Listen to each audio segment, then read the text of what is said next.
Morning, Mike Woodworth here, otherwise known as Woody, out here at Stormy Lake, Nikiski, Alaska, middle of nowhere again. I love this place. Today, we're going to talk about fire building, winter fire building, using nothing more than a Ferrocerium rod and what you can find around you.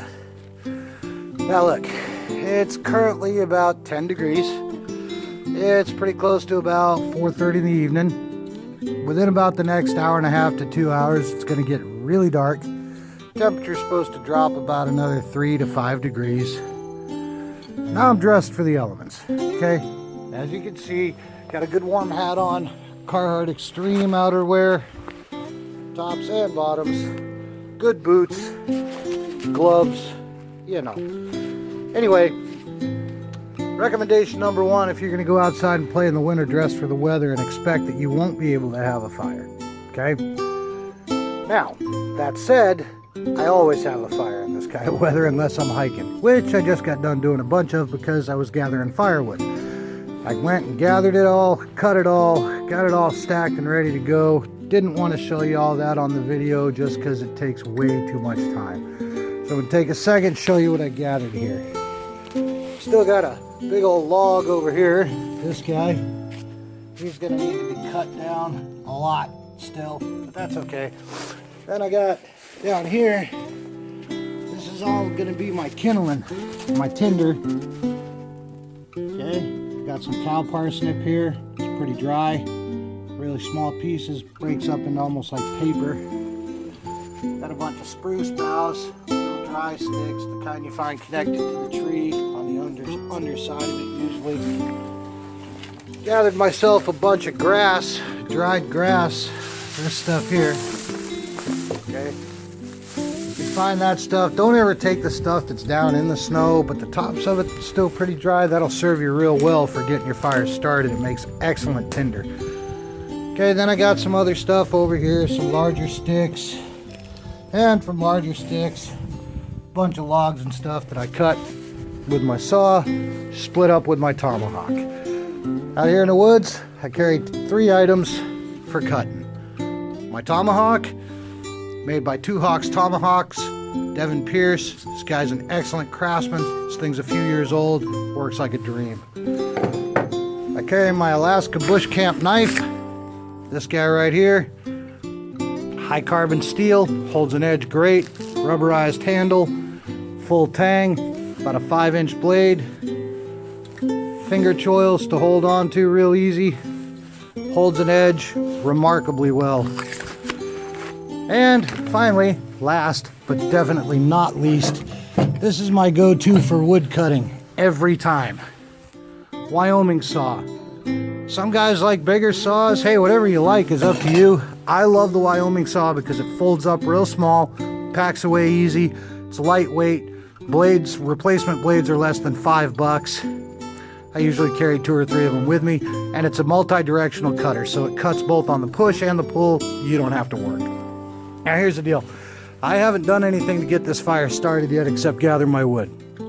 Here in a minute I'm going to stop. I'm going to put together a bird's nest out of that grass. Okay? Then I'm going to pile on top of that the cow parsnip, slowly. I'm going to put this in the video so you guys can all see how it's done. But 3 things have to happen to affect fire in winter conditions or in bad conditions. Matter of fact, in any conditions. Number 1, you've got to have good, dry, thin, small kindling. Okay? Or tinder. I'm sorry. I get my words messed up sometimes. So your tinder is always going to be your small stuff.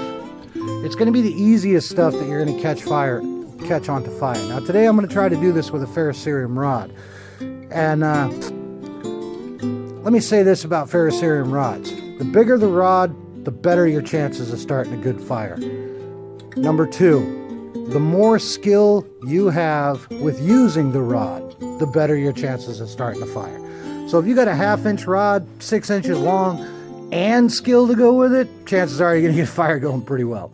If you're one of those guys that carries a little 2-inch rod that's about, an 1/8 of an inch thick at best, and you never use it, and the day comes you have to, you're going to fail. I promise. Unless you got some kind of magical accelerant with you, like Vaseline coated cotton balls or wet fire or something to that effect.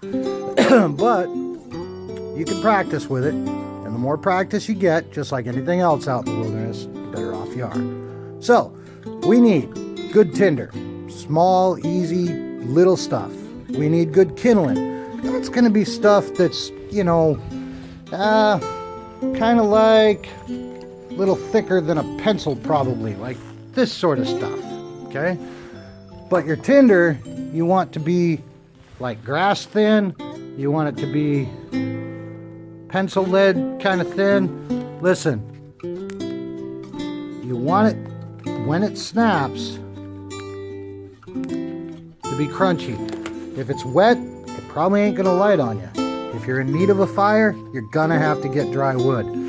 Now listen, you can find that dry wood on the underside of spruce trees, wrapped up inside of other wood, stuff that's on the ground but not quite because it's supported by something else that it's fallen on top of. Things that are covered from the elements, like there's a log there and you got some wood underneath that log. All of those kind of things will make excellent tinder sources for you. Great kindling too. You can pick up some of your logs off of the ground if you need to, but you want to make sure you get all the snow off them and that they're relatively dry in the process.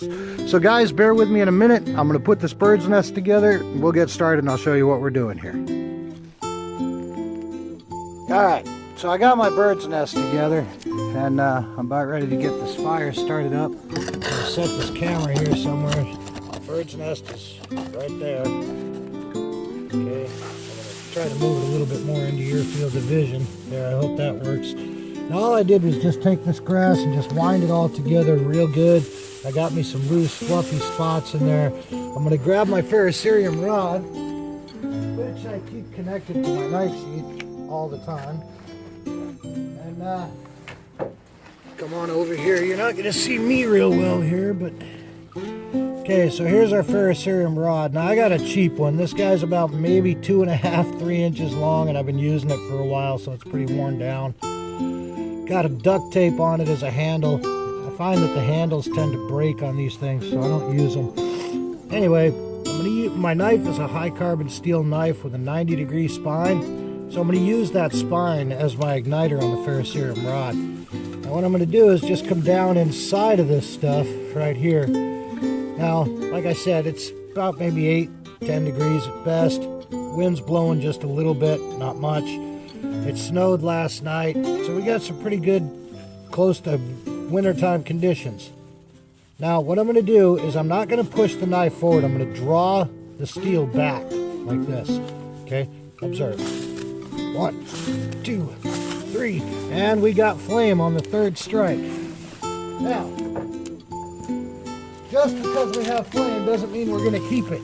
That grass is going to burn awful quick because it's really dry. So I'm going to start getting some of this cow parsnip stacked up on top of here in kind of a crisscross pattern so the air keeps getting into it. Okay, then I'll come over here to that pre-made tinder. This is all my little pencil lead size spruce boughs and such, and I'm going to pack some of them on there. Alright, so now we got a good blaze going right there. Those spruce boughs, those little spruce are going to ignite really, really good. And as you can see, this stuff's burning down quick. Okay? So we want to make sure that we keep the fire going from this point. Now that we got this stuff on there, the last thing we want to do is lose it. So, that's why it's important to, before you ever start your fire, get your kindling and your tinder stacked close by, broken up into the right size pieces, and that way you can just add to it. And it's not an issue of having to cut things or break things while you're waiting, because nothing is more annoying than getting a fire going and then the dadgum thing goes out because you didn't have anything to keep it burning with. Okay? Airflow is very, very important when trying to make a fire. When what I've done is the first set of kindling that I put on there, or tinder, I set up in a crisscross checkerboard style pattern. The rest of this stuff I started stacking up on here kind of like a teepee. Now, as you can see, that grass bundle burnt down to nothing in just about a matter of minutes. It was pretty dry stuff, I'm impressed. That cow parsnip burned up real quick. Those spruce boughs I put on there, the small little bitty thin ones, are what making that red coalish look right now.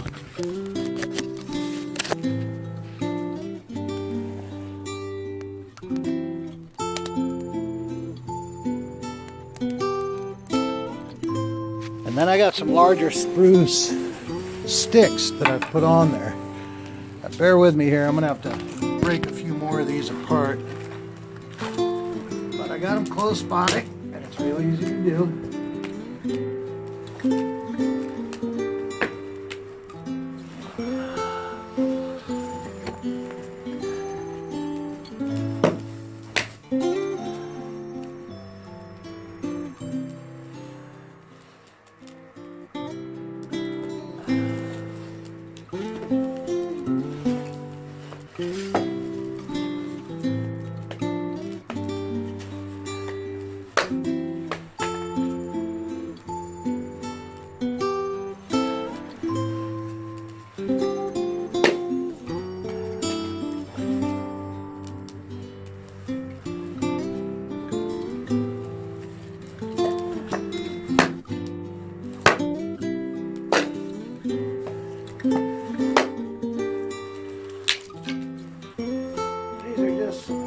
Logs that I cut up earlier, just splitting them open and making them smaller is all.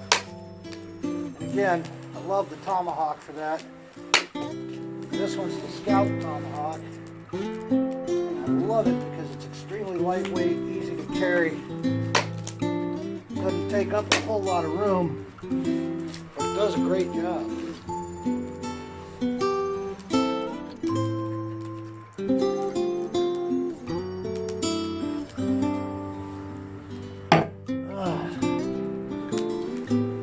Well, as you can see, I got a lot of smoke right now.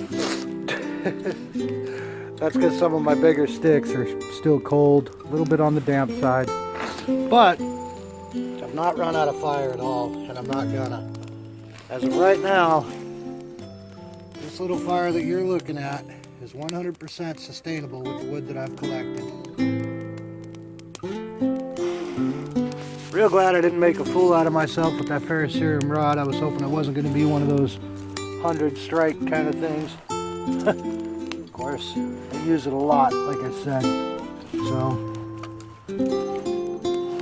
well guys, that's it. That's winter fire. If you like the video, subscribe, like it on my page, share it with some friends. If you think I need to put some better info in there, let me know. I look forward to your comments. God bless and peace.